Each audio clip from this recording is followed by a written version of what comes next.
আবিরের বিছানা থেকে একটুখানি সরে গিয়ে নীলাশাকে বসার জায়গা করে দিল।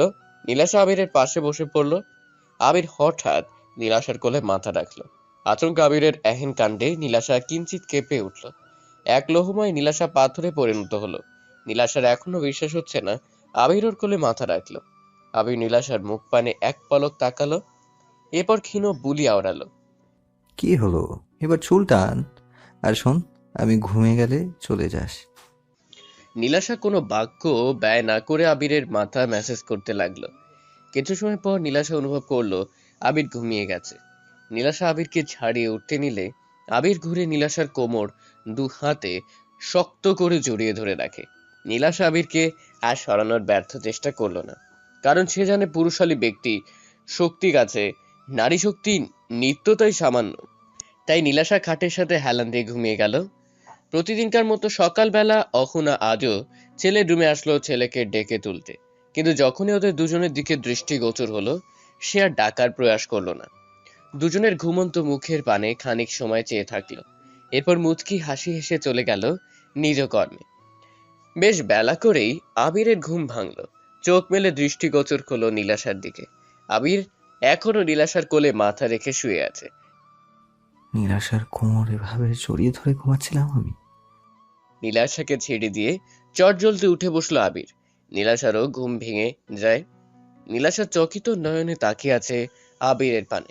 মস্তিষ্কের নার্ভ এখনো তাদের কাজ ঠিক মতো করে উঠতে পারেনি। তখনই আবির তার রাশভারী স্বরে বলে উঠল, এই, তুই আমার রুম থেকে গেলি কেন? আমি না তোকে চলে যেতে বলেছিলাম? এমন ছুরির মতো বলা বাক্যে নীলাশার মধ্যে হুঁশ ফিরে আসে। ঘুম জড়ানো কণ্ঠে সে বলল, হ্যাঁ বলছিল, কিন্তু আমি উঠতে নিলে তুমি আমাকে শক্ত করে জড়িয়ে ধরে রাখো, তাই আর যেতে পারিনি। আর তোমার মাথা ব্যথা করে বলে জাগাইনি।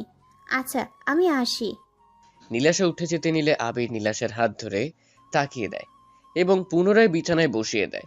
খানিক রাগী গলায় বলে ওঠে, এই, তুই কই যাবি?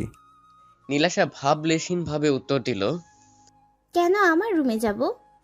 নীলাশার এরকম বোকা বোকা উত্তরে আবিরের রাগটা যেন দ্বিগুণ বেড়ে যায়। নিজের রাগ যেন নিয়ন্ত্রণ না হারায়, তাই কিঞ্চিত নিচু স্বরে বলল, তোর মাথা ঠিক আছে? আমাদের দুজনকে এক রুমে আচ্ছা আমাদের দুজনকে এক রুম থেকে বের হতে দেখলে সবাই কি মনে করবে? নীলাশা যেন এসব কথা কোনো মানে বুঝতে পারছে, তাই আবার সাবলীল ভঙ্গিতে বলল, কিচ্ছু মনে করবে না, তুমি ফ্রেশ হও, আমি গেলাম।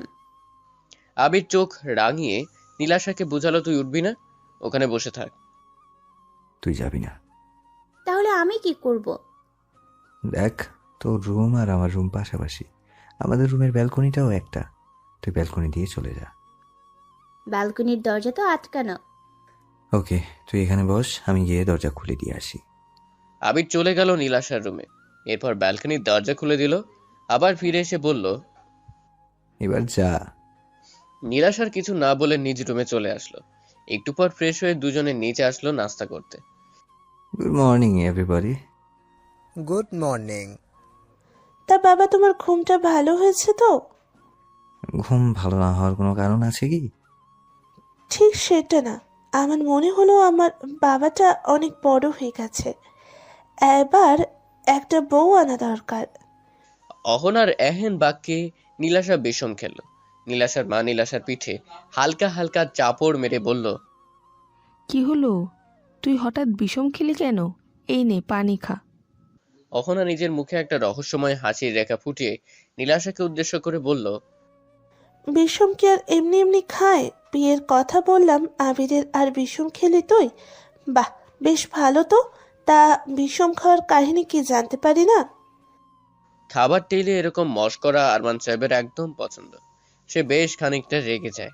এরপর গম্ভীর গলায় অহনাকে বলতে লাগলো, আহ, খাবার টেবিলে হচ্ছেটা কি? আমি সবাইকে বারবার করে বলি খাবার টেবিলে কথা বলা আমার পছন্দ না।